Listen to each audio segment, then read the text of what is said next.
Welcome viewer, I am Murugan S. This video tutorial describes, stop Microsoft Edge from downloading AI models on Windows 11. Open Registry Editor with administrative privileges.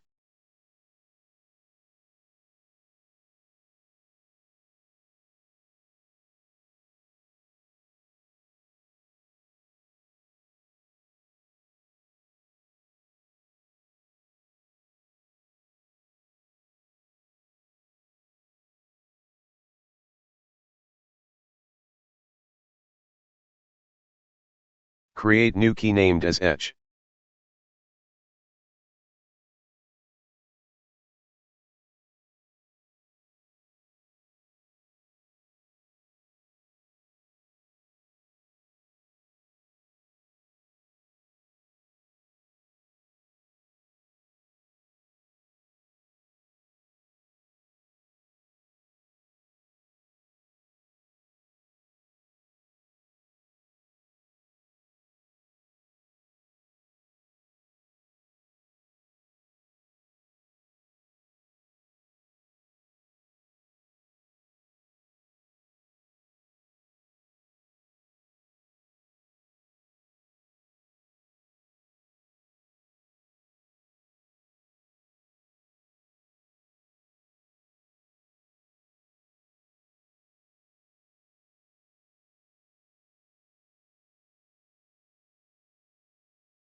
I hope this video tutorial helps to you.